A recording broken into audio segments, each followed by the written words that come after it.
The city looked honest just before dawn.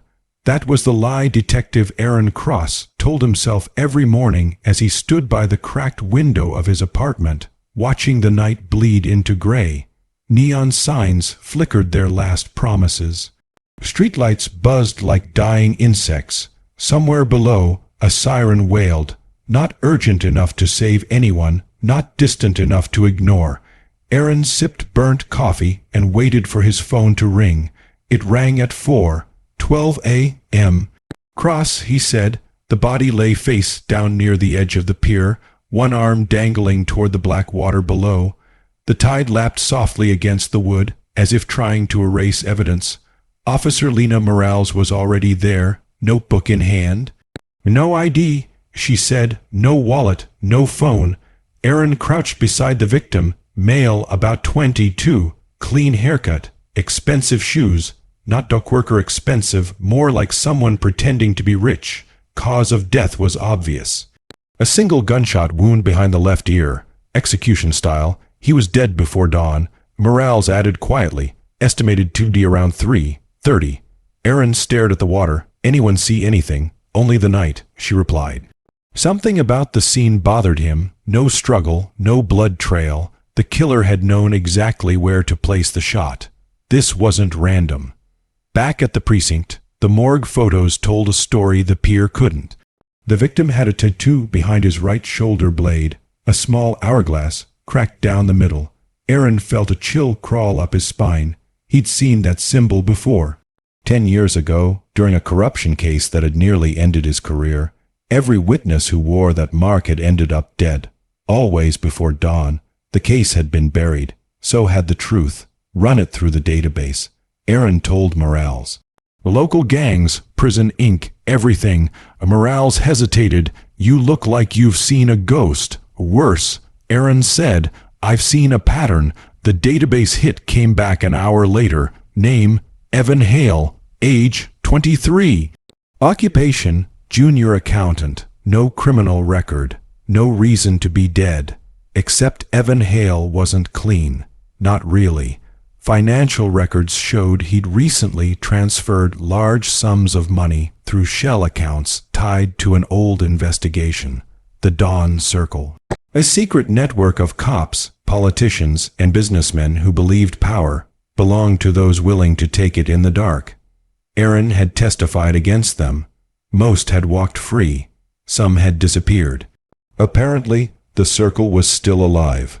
Aaron left the precinct just after midnight. Rain poured hard, flattening the city into reflections and regret. As he reached his car, a figure stepped out of the shadows. "Don't chase ghosts, detective," the man said. Aaron's hand moved toward his gun.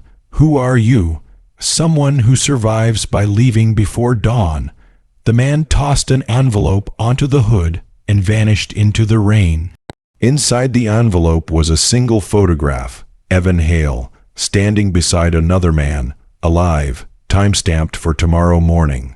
The call came at 3:58 a.m., Warehouse District. Same execution style, different victim. The second body belonged to Marcus Reed, a city council aide with a spotless public image and a hidden past laundering money through the Dawn Circle. Same tattoo, same time of death window. 2 isn't coincidence, Morales said.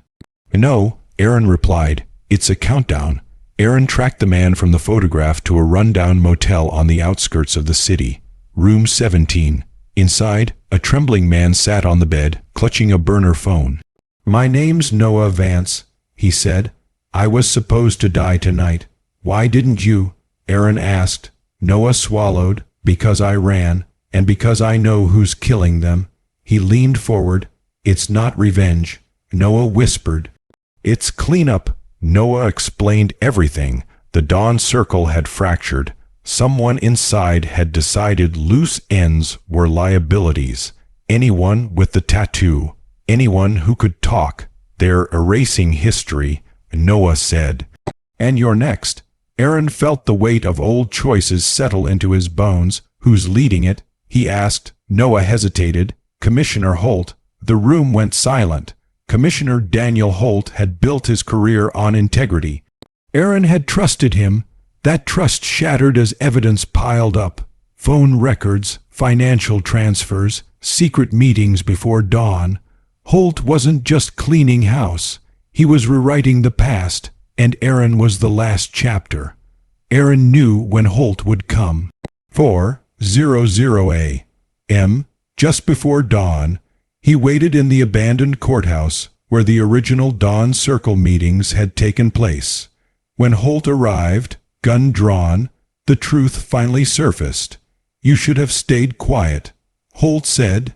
"So should you," Aaron replied. The shot echoed through empty halls. Holt fell. The sun rose. For the first time in years, Aaron watched dawn without lying to himself. Some truths survive the night, some men don't. And some stories end exactly where they began, dead before dawn. The city woke. New headlines replaced old lies. The Dawn Circle was exposed, but scars remained. Aaron Cross stood by his window again, coffee in hand. The city still lied, but this time it knew it had been caught, and dawn for once told the truck dockside, Pier 9. Dispatch replied, male victim, early 20s, Doha.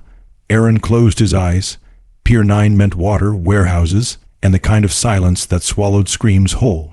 He grabbed his coat, the one with the frayed collar and bullet scar near the pocket, and headed out before the sun could rise high enough to expose what the night had done.